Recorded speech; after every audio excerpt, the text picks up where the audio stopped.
Welcome back, everybody, to another episode. What's going to be a great episode, I have a feeling, of Paranormal the New Normal. As always, I am your host, Jeremy, here trying to, make the world seem a little more normal. It doesn't ever really happen. Yeah, we know that's a lie by this point. But we are here anyway, and as always, I bring a guest with me on this perilous path. And my guest tonight, I've been looking forward to this one for months, folks, so you're going to enjoy this. My guest is Claudia Rosenhouse Ralken, a master DreamBirth imagery practitioner. And I said that slow just so I didn't fuck it up. But I swear to God, folks, I'm not 100% sure what that exactly is, but we're going to find out what that is tonight. And I'm excited about it. First things first, though. Welcome, Claudia. How you doing tonight? Um, Great. I'm good. I'm curious about what's going to happen. Oof. I mean, yeah. Oh, on this show, you never freaking know. But, well, let's start off simple. What brought you into the spiritual path that basically led you to doing what you do now? That's really, really, really good question. Oh boy. Okay. Um, all right. I was a body worker, craniosacral therapist, and Reiki and Alexander technique. And that was, I would say, I've had many lifetimes during I was a dancer, I was a computer programmer, I was a teacher. And it, when I was hating programming, a good friend of mine said, "Oh, I'm studying Alexander technique." Now, my mind just went, oh, this is what I need to learn. I had known about it from Dance World. And I told my friend I want to study it. She says, "You're crazy. I just mentioned it." I said, "No, I know, but it's what I'm supposed to do." So it was a sort of a knowing. I called up her teacher who said, "Well, you have to, be my client for a year before I'll let you study." So I did. Any case, that was really, I think, the start of the work that I do. But all right, fast forward. I got late. Well, Go ahead. before we fast forward for really fast, because I'm going to forget these questions if I don't ask them. I just want to say one, big supporter of Reiki. I worked with a Reiki master for 6 months. I'm a big supporter of it. So my listeners already know how I feel about it. So I'm not going to go too into depth about it. But the Alexander technique, on the other hand, I can't say I've ever heard of that, and I'm kind of curious as to what it is. It's interesting. It's the oldest of Alexander technique is known by musicians and dancers, professional classical musicians, because um, Alexander technique gets your body in very easeful alignment, so you can use your hands, fingers very freely. Dancers also use it so that they can dance without getting hurt. So they don't do such a great PR job, but it it, uh, it makes the body feel really good and aligned easily. I hear the voice. I'm, but what I mean is it just like a meditation technique No, or no, like a no, breath no, no, work? it's body work, it's body work. So you partly get on a massage table and you partly the practitioner is uh, taught to be very free in the body and hands. So, for example, then you'll touch the back of the neck and everything will release in the person. So you um, reteach a person how to move in a way that they will be freer, aligned without any tension, and to be able to use their body in a much better way. So it's the massage table, but then you also um, teach a person how to sit and stand and walk. And so my hand, then becomes very, uh, it, it conducts, it frees up muscles. You learn how to do that, how to really help release muscles. A little different than Reiki because you're touching the person, and it's almost like you're educating the body and how to move and be more free. Okay, I mean, okay. Yeah, I honestly had no idea what it was. So Yeah, that yeah, yeah. So that clears it up. so they're all very related, actually, the three body things that I did. And that's what I did for a long time after leaving uh, body work, programming. Until, okay, how does I was adopting. I adopted children from China already when Oh, I was 48 and 50 years old. Because I got married pretty late. I had a little bit of a wild life beforehand. nothing wrong with that. Yeah. And so when I was seeing the woman, she became a very good friend, but she was a psychic. I was seeing her as a psychic. She was helping me through the adoption process. And she said to me one day, "You have to work with pregnant people." And I was like, "What? Why me? Why me? I haven't gotten pregnant." And she said, "Well, because you'll have a lot to offer." And it didn't make any sense to me. Um, but she told me, even though it made no sense whatsoever, but I always took notes. You know, she talked, I would take notes, that I would teach parents how to talk to their babies while they were in the womb and even before they were conceived or after a miscarriage or abortion. This felt like gobbledygook to me. I just wrote it down. But sort of much, it ended up that I became a doula. I realized that the body work that I did was very helpful. I could touch a woman and she could be released. You know, it hurts less.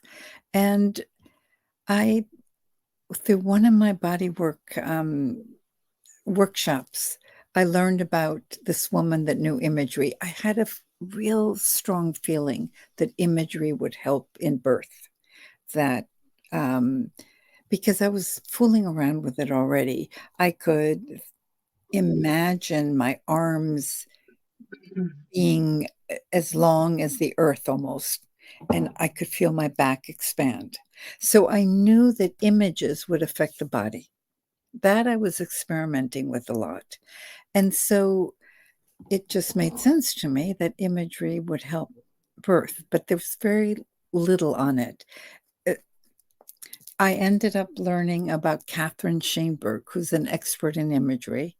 And I went to her and I said, "Can you teach me imagery for birth?" She went, "Yeah, of course I can. I can teach, imagery that's good for everything." So I began working just by myself. And she finally said, "Claudia, I'm so much better if you get me a group. Get me a group of doulas." I became a doula. Um, and a doula is someone that accompanies a person during birth for her physical and psychological comfort, right? I don't deliver the baby. It, I know a lot about birth, so I can help and say, "No, no, that's normal. Relax, don't freak out," you know. But with the imagery, I could help them calm a lot more, um, have short visualizations where they can become uh, they float and they become the water. The more relaxed you are, the less it hurts. Okay, Of so course. so basically, Catherine Shaneberg said, "Okay, get me a group." So I did. I got a group of doulas, an acupuncturist, a, a, a psychologist that worked uh, with people who were uh, having trouble getting pregnant. And it gets a group of us. I that's how I knew it was supposed to happen. So we worked for 7 years, every Wednesday except for the summers. 7 of us. Sometimes it would be 8, sometimes 6, but most of the time 7 of us. And we would bring in all the problems we would encounter at a birth, right? Or with a woman. And we started to test it right away. But of course, a woman is a human being. She has trouble with her mother or mother in law, or perhaps gets in a fight with the husband or one of the. Hmm. So there's very short visualizations to deal with emotions, to talk heart to heart, to talk what we call through the ethers. So you say what you need to say in images or silently, really, mind to mind, and it has a big effect. So the dream birth imagery ends up being good for getting pregnant because there's exercises that help you get healthier eggs, get the sperm more mighty. Um, so it can help physically. It can help you at birth to be really relaxed, to be very. We have an exercise called sunlight oil that makes the whole, might be a little weird here, the whole vaginal area very oily, very slippery, expansive Hmm. for the baby to come on out, exercises to help the baby get in the right position. And the right position is um, 95% of an easier birth. So there's Oh all, god, yeah. but what I've ended up doing with it is really communicating with the babies. When the mother or the father um, does the imagery, it gets you in a kind of very slightly meditative state, very relaxed.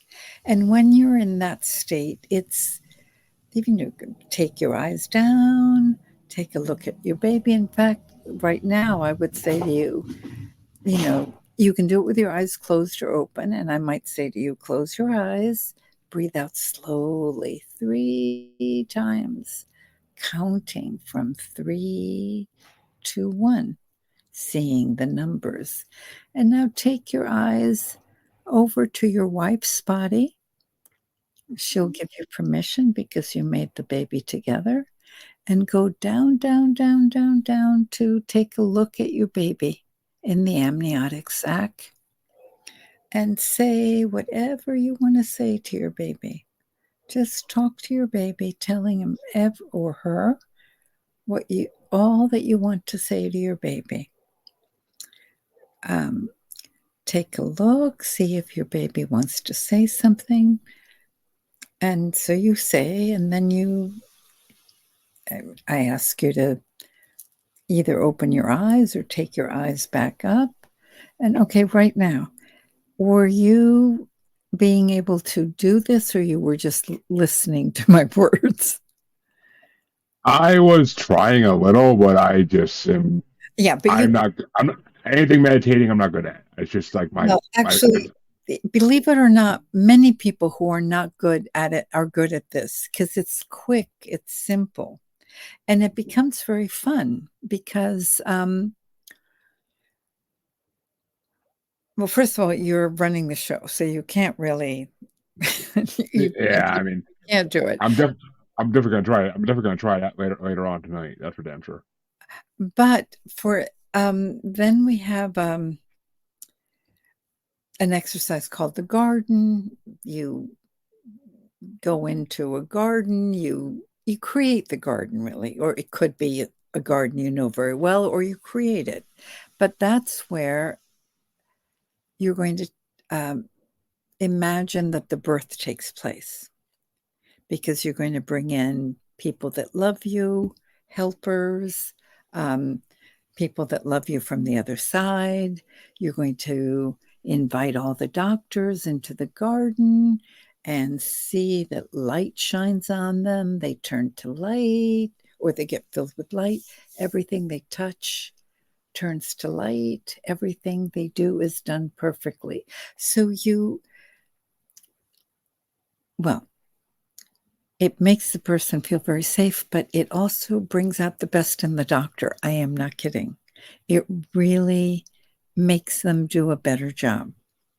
And so when you go to the garden, after you visited the baby, you go and visit the baby again and you ask the baby if there's anything they want in the garden that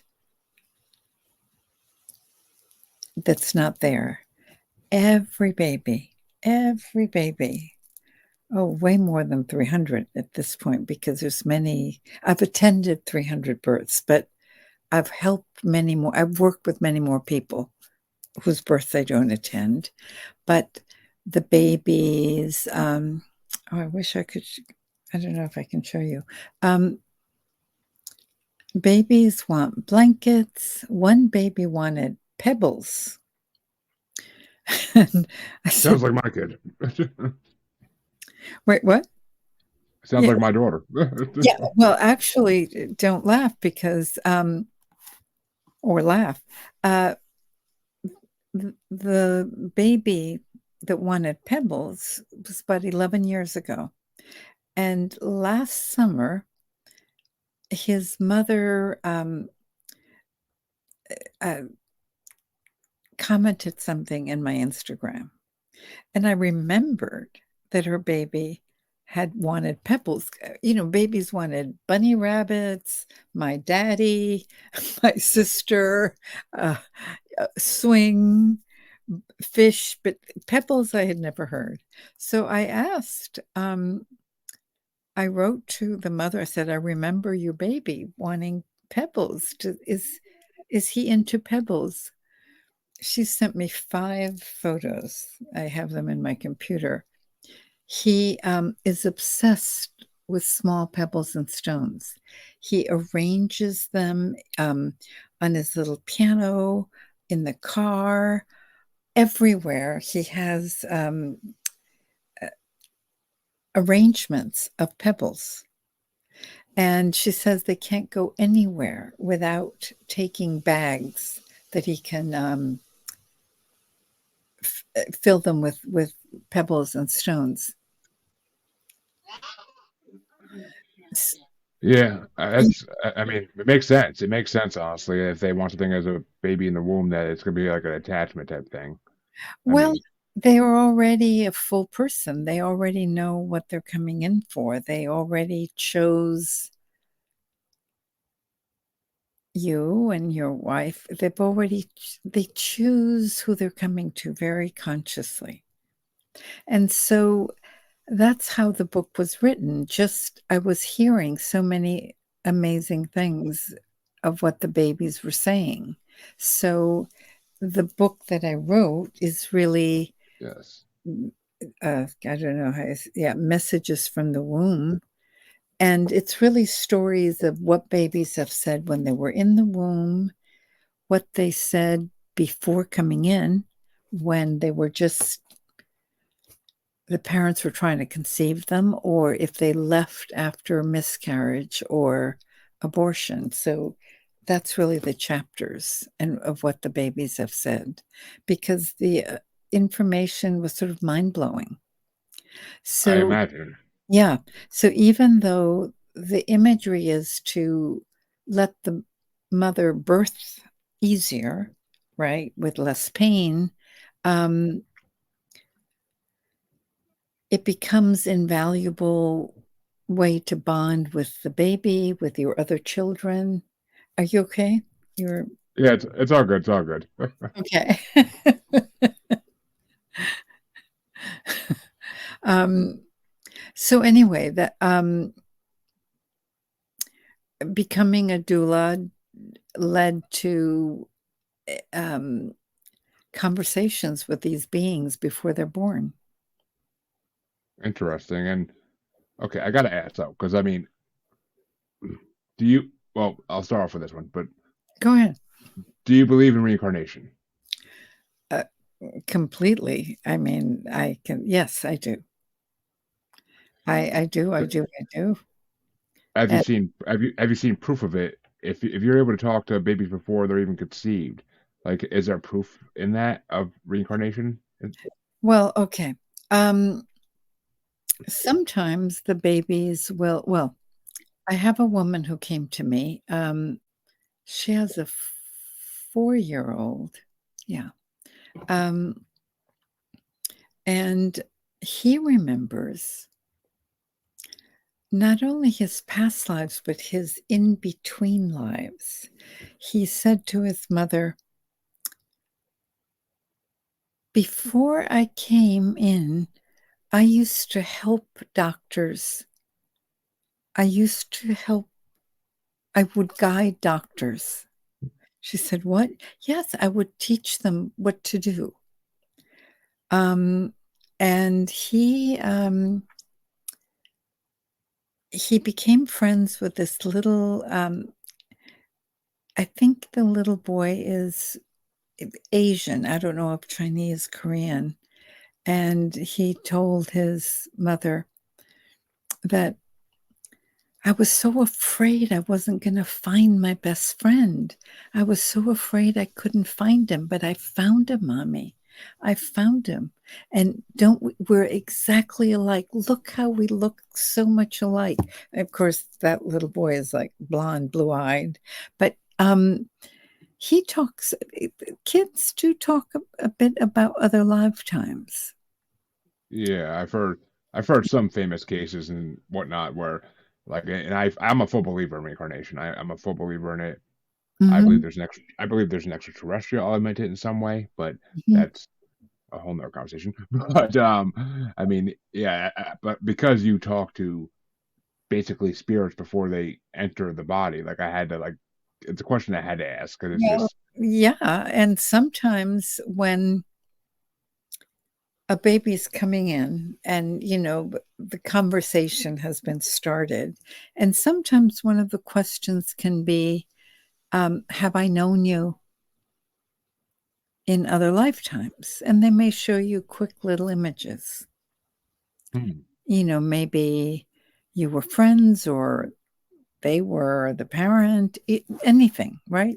Anything is possible. So, um, I do. I do. I mean, I have images of what must be other lifetimes, right? I mean, of being beheaded, being burnt.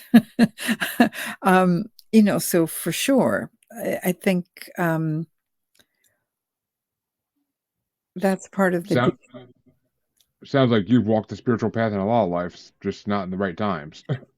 yeah, exactly, exactly. And one time I was seeing a woman. She no longer does that work, but she channeled what she called the group. She was a channel, Mhm. and I was getting ready to teach DreamBirth more publicly, so I was getting nervous, and I was getting images of my head being beheaded, burnt at the stake, and I went like, oh boy, oh boy. So I said to her, can you tell me of lifetimes that were good? you know, Please help me out here. And she said, yeah, I'm going to tell you three, but they're really were so similar. And it seems like I did this work where I help mothers connect with their babies um,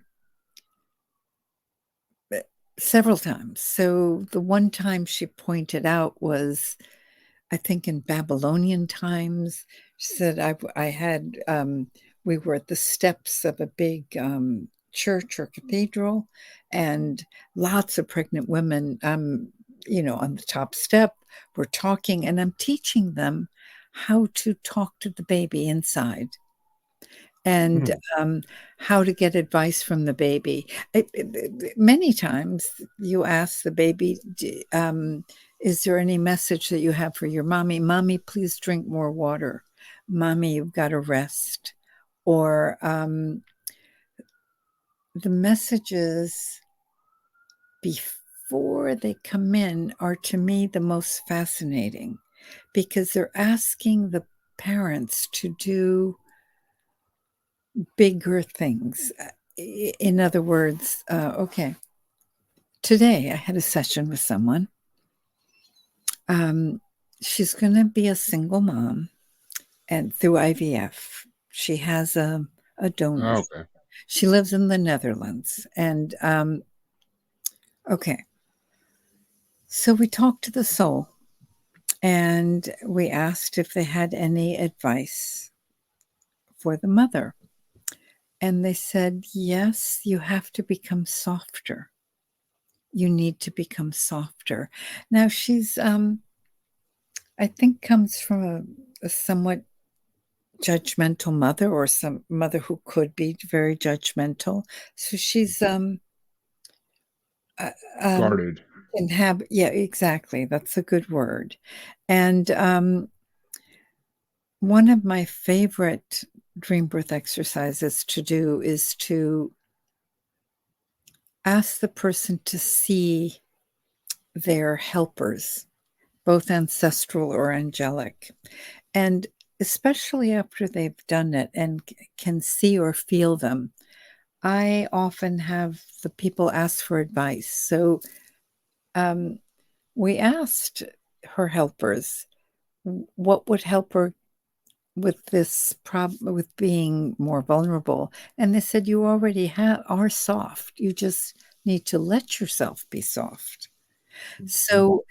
So the things before they come in are, I need you to be happier. I need you to be softer. I need you to be not as scared, right? Once they're in, it's mommy, stop worrying. Mommy, be happier. Mommy, drink more water.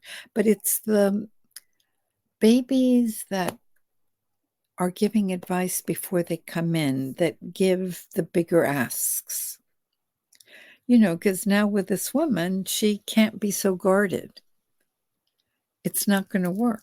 The IVF won't work. Yeah. So so um it's And that's a lot of money spent too for that type of treatment. Because I mean I was a test tube baby back in the 80s, so you were, yeah, I mean oh my yeah, goodness, oh wow, yeah, my dad had cancer, couldn't have kids, oh so my parents had to get in vitro for both me and my yeah, brother. So yeah, yeah, yeah, yeah, yeah. um I mean, I've had the gift actually of working with a mother who was really quite gifted at talking to spirits. So most mothers go look at your baby. Does your baby say anything? Yeah, my baby waved. My baby smiled.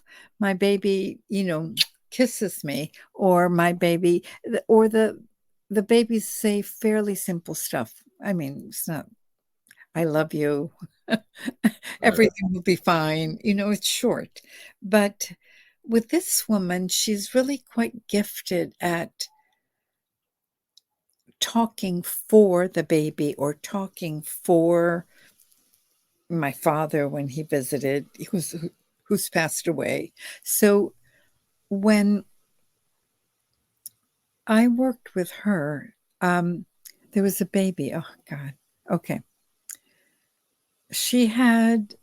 I was her doula for her first daughter, and then she had a miscarriage. And it was this miscarried baby that became her guide and said to her, you have to stop crying when I come. I'm not a dead baby.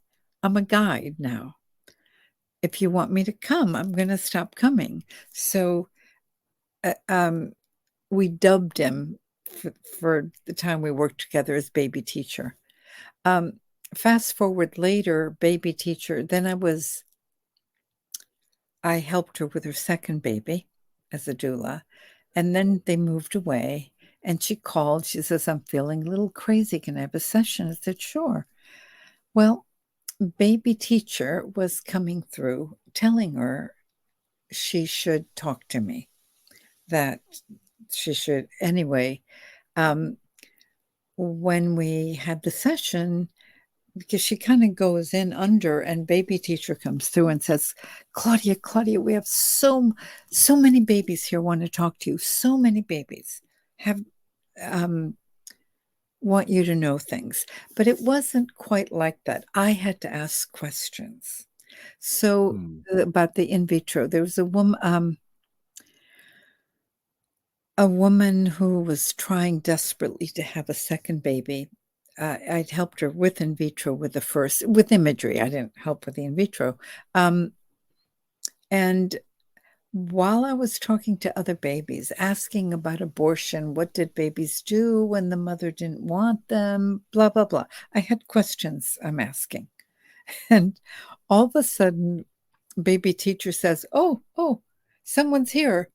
Baby John is here. He would interrupt whatever was happening. And he says, tell my mother I'm a boy. Tell my mother she needs a new egg. I'm a boy. And I'm like, who is this? Baby John. I don't know, baby John. And then he describes his mother. She's nervous, he says. She's very nervous.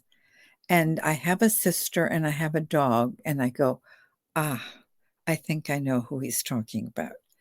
And so, well, it turns out this little guy is willing to come in through in vitro, through donor egg, through surrogate. He says to us, I don't care which vehicle I come in. I don't care which car I come in. I'm coming to her.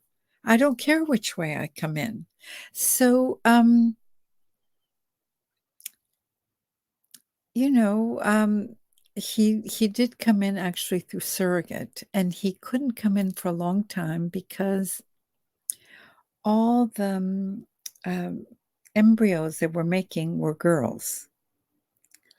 And I would tell her, I said, he's talking to me that he's not coming. He's a boy. He says he is a boy. And finally, he would show up in dreams.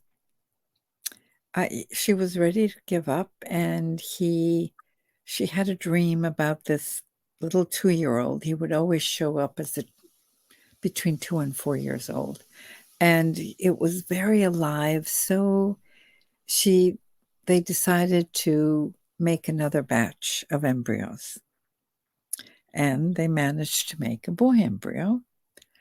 And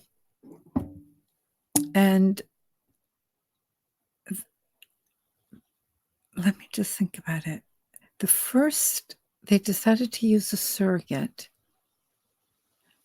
The first time it didn't work. The second time it did.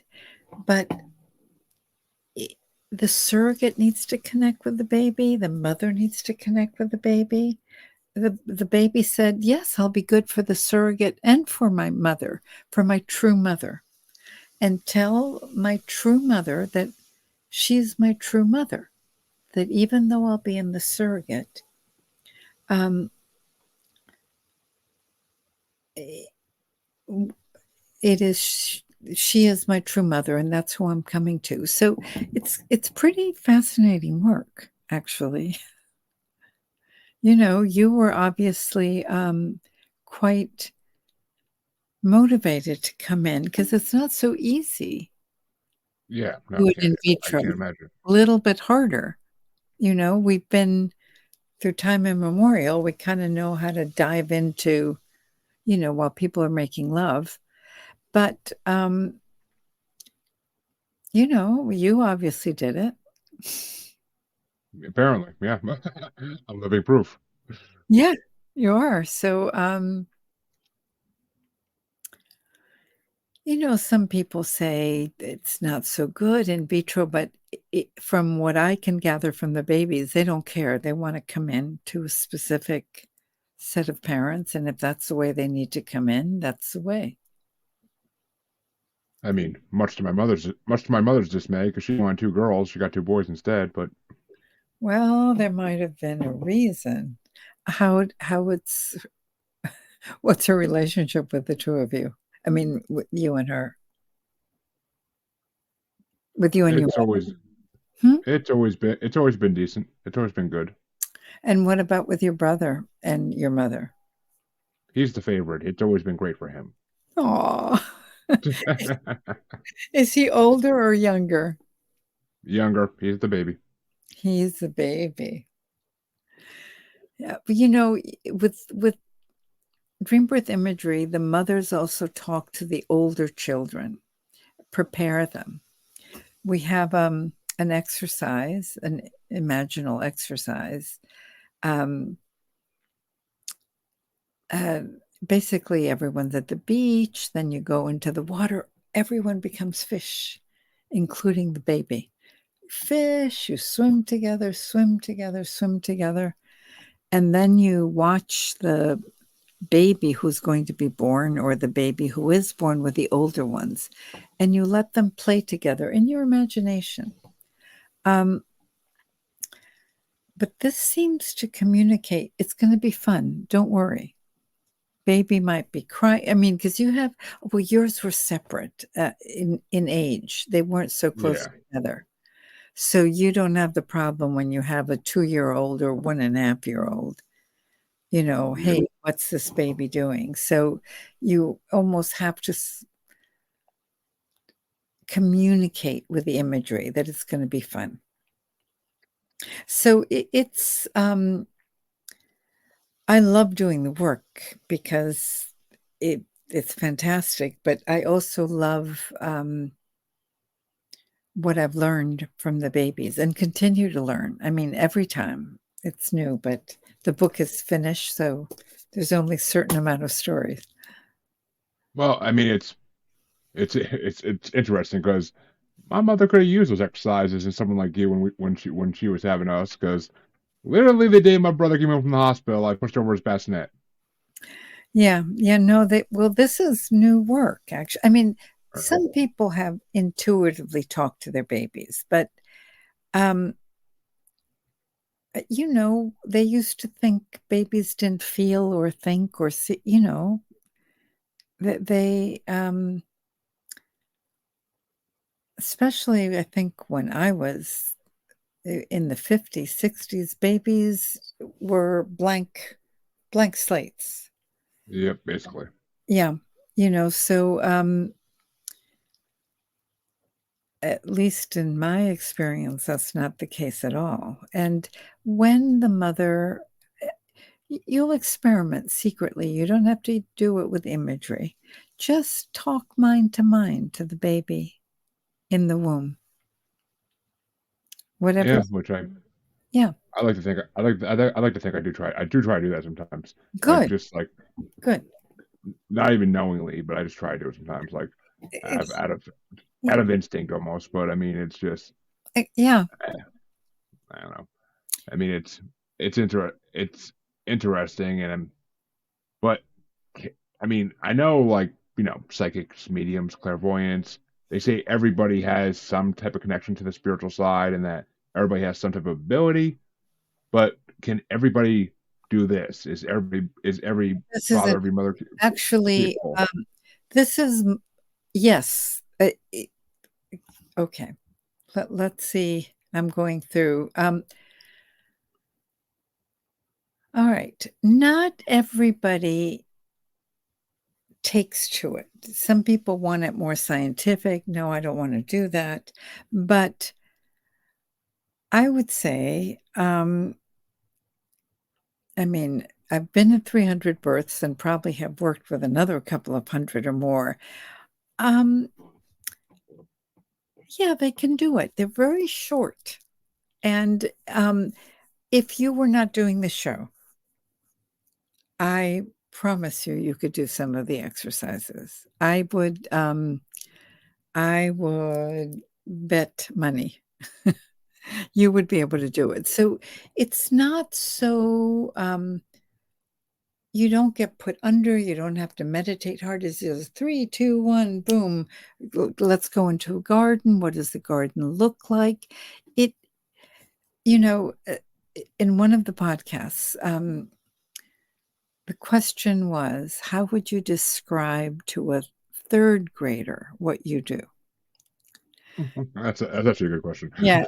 And I went, well, I teach grown-ups to do what you guys do all the time naturally.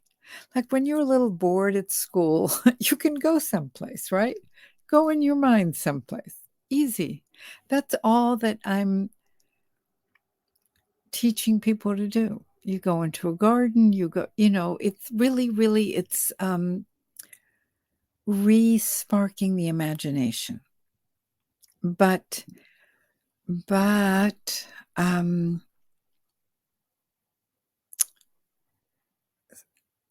when you do it this way with DreamBirth, your wise part, your smart part seems to speak up, seems to give messages. So it's not as weird as it sounds.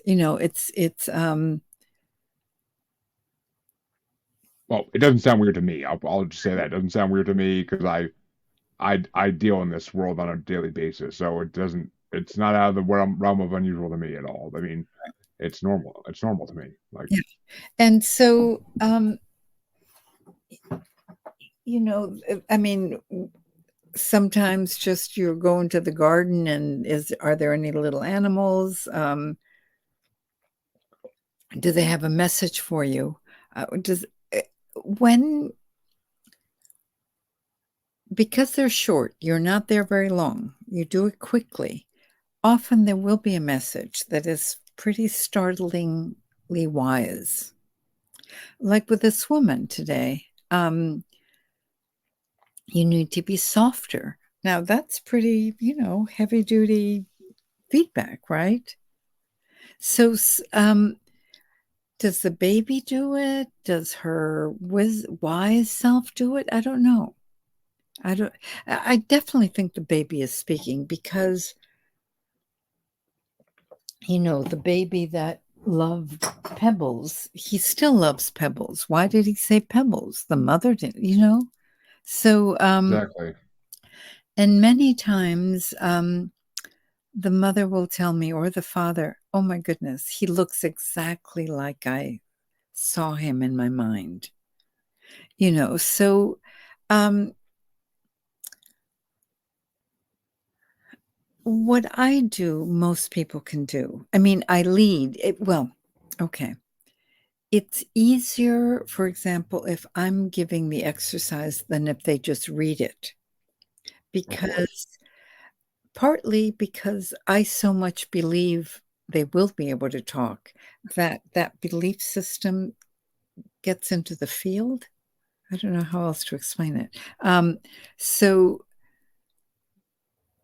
when I do it, people can hear and see a lot. But I think that's because I now have a great belief that they'll be able to because I've seen it so much. So that helps ground that to happen. Yeah, I Um, mean, it's part manifestation. That's 100% for sure. And I mean, if you want to manifest something bad enough, it's going to happen. oh, true. Absolutely. Absolutely.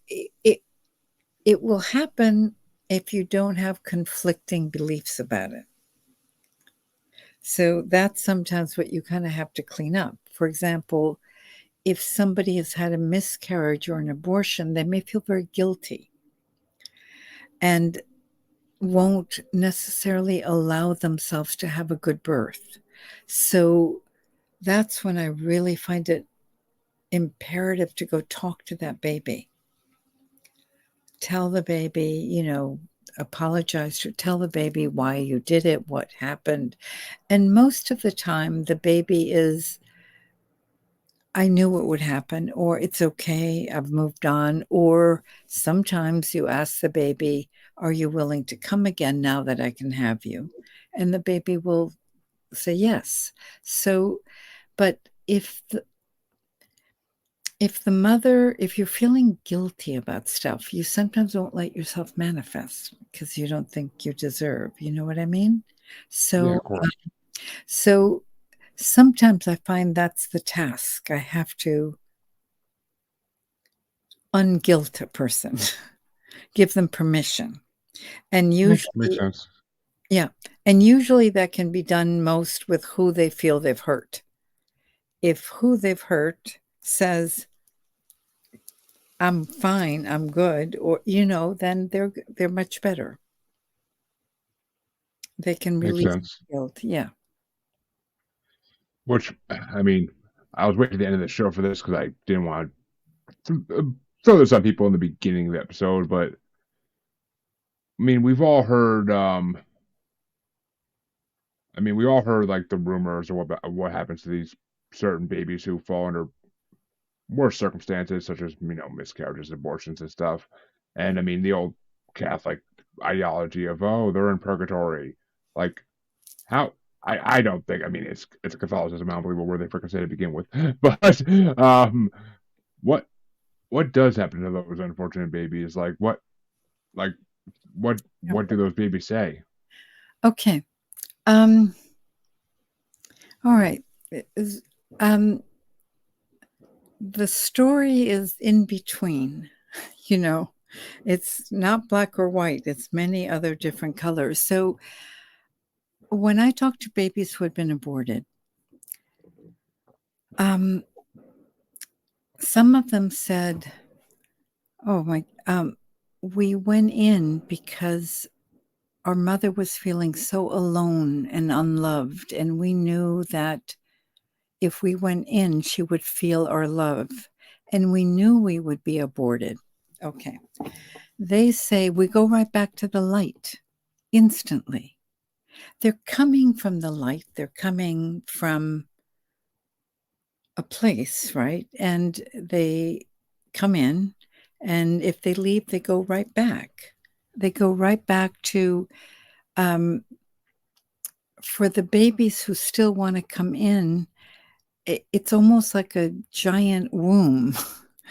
It's very loving. They have a lot of helpers. Um, Many of the babies that are aborted know they're going to be aborted, but they still come in. Um, some stay angry because they wanted to stay and they wanted to be um, coming in with that mother. And that takes some negotiating. Those, because you can't fake it. They have to be genuinely okay. So, as a practitioner, that's when it takes some creativity. With two, the baby calmed down when we asked the mother, would she be willing to have this soul again? Would the soul in another lifetime? And that's all it took. That's all that soul wanted. Um, you well, even I suppose Catholics believe that when you die, you go to heaven, or I suppose you go to hell. But there's a place, right? You don't. Things don't just end. We are forever. Yep. So, uh, the babies who are aborted, I'm stunned by the love that they have for the mother. They want to help the mother who's usually often feeling very lonely. I mean, I couldn't believe what some of these little babies said, but basically they go right back to the light. And for them the light is very present. They haven't even been born, so they're still in that place, right? Of course.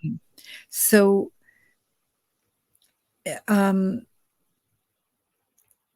so they go back to the place where they can then come in again to somebody else or to that mother, or they decide that they will be um, a spirit that still guides and loves the mother or the family. Hmm.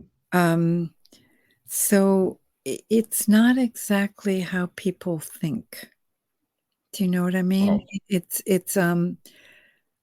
they're still alive. They go right back to the light. They may depends on the soul. The soul may be angry. They really wanted to be born to that woman then. And so it takes some like with anybody, some talking it through. What can I do to make it okay by you? Do you know what I mean? And it's is this making sense? yeah. It makes perfect sense. Honestly, I mean, it really does. I mean, I was just trying to think at the same time as if I've ever heard any stories of like baby poltergeist type activity. And I mean, I've heard of people say like, they've had experiences with like phantom crying in their house, and like sometimes it relates to them saying that they recently lost a child before it was born. And That's interesting. That's interesting. That I would interpret as you need to talk to this child. You need to talk to the spirit.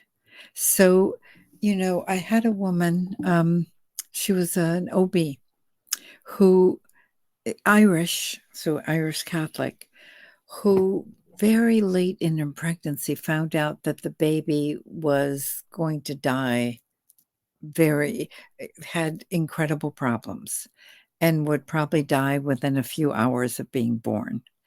And so her OB friends really said just to abort. Okay, so she aborted. When she came to me, she never told me she aborted. She told me that she'd had a miscarriage. And even with miscarriages, I invite them if they want to talk to the soul that left. And she didn't want to. No, no, no, just teach me how to have a good birth. So we did all the DreamBirth exercises for birth, for um, staying relaxed, blah, blah, blah, all the ones that really help. And then one day, very close to her due date, she says to me, um, I lied to you. I, I aborted. And I feel like he's haunting me. He's haunting me. He's following me all over. So I go, well, okay. We didn't need to call the baby. The baby was right there. So I had her just apologize to the baby, say everything she needed to say. So the woman's crying. I don't hear. It's mind to mind, right? I don't hear what she's saying. She's of just course, weeping and crying. And and then I said, ask the baby what it needs you to do. Okay, here's what the baby was saying. I'm not here for you. I'm here for my brother. I want you to love my brother with all your might. That's who I'm here for. I'm here for you also, but I'm really mainly here for my brother. And I want you to, because I think he also knew that she was guilty. So she wasn't going to be able to fully give herself enthusiastically in love. yep, And he said to her, I've forgiven you. I understood what happened, but I wished you had had me and had held me in your arms for a few hours. And so that's when the mother was just weeping and weeping and weeping. So, um, but he said, but I'm going to be around here for my brother. So, so that's not what she thought, but that's what she understood once she finally communicated with him. interesting. That's wow, that's mind blowing actually. And kind of got me thinking though too. I'm sitting here and I'm thinking, how does it work with like twins, triplets, that type of thing? Like, have you ever actually dealt with that? Yeah, well, I mean, I've had people with twins, not triplets. And also, worked with adults who felt very much they were a twin that got lost. So, Yep. again, look, you can talk to anybody. Did your father pass away? My father, yeah. Do you ever feel him around? Do you ever communicate with him? Communicate, no. I've been told he's around by mediums and psychics before, but I don't communicate with any spirit. I just get told there's a lot around me. Well, Anyway, okay, and simply the communication is mind to mind. Uh, I'm sorry, I love you, I wish I'd met you, whatever it is. But it, so,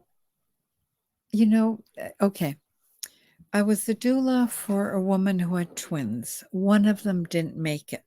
She is now studying with me to learn how to do this with other women. She also is a yoga teacher and a Reiki practitioner. But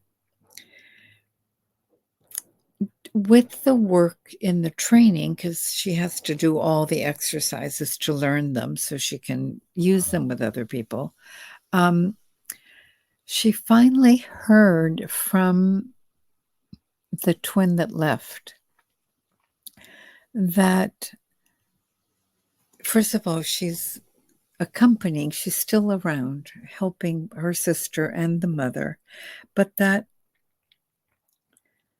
she knew one of the reasons she wasn't born is that she knew the mother wouldn't be able to handle.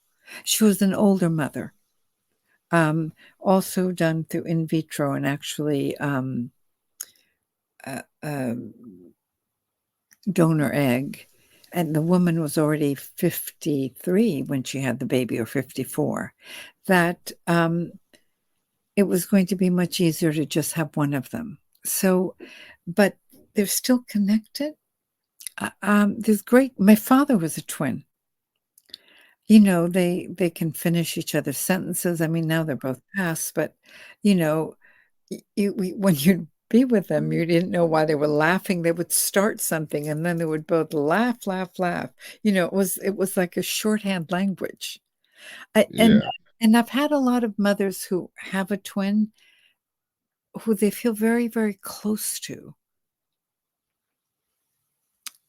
So, I suppose not all, but all the ones I have, most of them have been identical. The Hmm. ones that I'm thinking of. My father's, even though they were told they were not identical, as he got much older, I think they were identical. You could confuse them.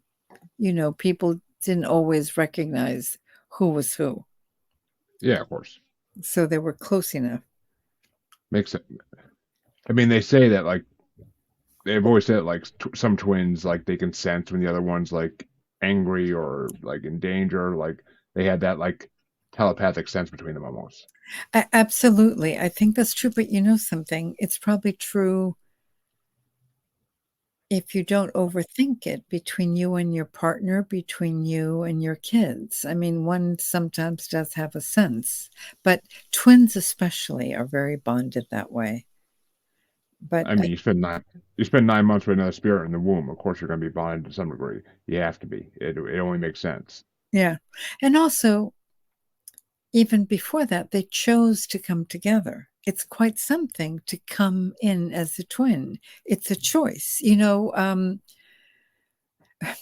This is a little weird. My daughter, adopted daughter, but she's my daughter. Now she did her junior year abroad. She was a writing student, creative writing, and she went to London. And they were, wait, let me just think here. One, two, three, four, five, six. I think six of them were roommates. They got a 3-bedroom apartment, I guess, or 3-room, like having to go up 6 flights. So one of Jesus. one of them ended up she was quite rich. She said, "I'm just gonna pay more. I have to have my own room."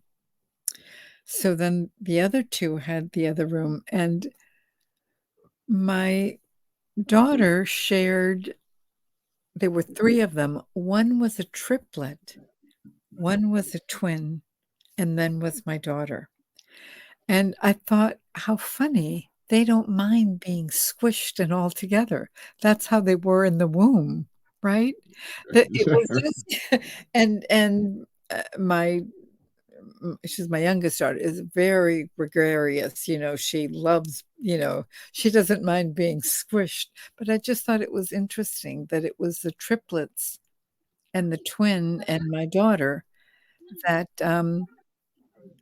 were, because ideally it was supposed to be 2, 2, and 2, but Yeah. then it was those 3 that said, "That's okay, we'll sleep in one room." There were 3 little beds, kind of like they were in the womb.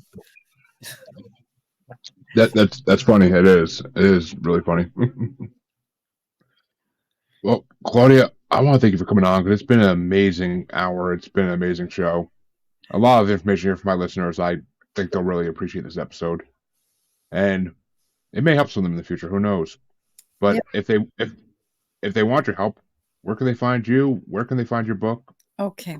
So first of all, to reach me, my website is pretty simple. I'll put this so you see the name.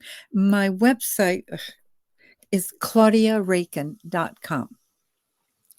Raiken, claudiaraiken.com. My book is Messages from the Womb, and then I have my long name, Claudia Rosenhouse Ralken. Oh, look, you spelled it. There it is. Never mind. Yep. So claudiaraiken.com without the Rosenhouse. Um, you can get my book in Amazon, Barnes and Noble, where else? You can get it many places. If you go into my website, they'll tell you all the places, but Amazon has it. And if you do get my book and if you like it, say a few good words. Oh, Mhm. listeners. And obviously, if you're pregnant or want to get pregnant or have had a loss, DreamBirth Imagery will help. I can help. And reading the book will make you feel good and probably blow your mind. I'm sure. But I'm sure. Of yeah, it's a very loving universe in the end. course it is. Yeah. And I yeah, there you go, guys. If you're interested in some help, go look her up. Her link will of course be in the description of the pod, like always, as I always like to do that for my guest. And you all know where you can find me. I mean, God, it's been scrolling across the bottom of the screen for all the watchers. Oh, listeners, it's in the outro. If you don't know by now, shame, shame, shame. And that's all I can say about it. But I will be back on Wednesday with another lovely interview, hopefully. And until then, have a good night, everybody. Thank you very, very, very much. You can find me on Facebook as Jeremy Bryant, or you can find me as Uncensored, Unapologetic, and Untamed UQ Podcast Collective Facebook group. You can find me on Twitter and the Instagram as at Juggalo Bastard, or should I say X now. And you can find me on TikTok as at Juggalo Bastard Podcast. You can also find me on YouTube as Paranormal The New Normal. And you can also find me streaming on YouTube as Blind Knowledge Network, because all knowledge is blind until they admit Bigfoot exists.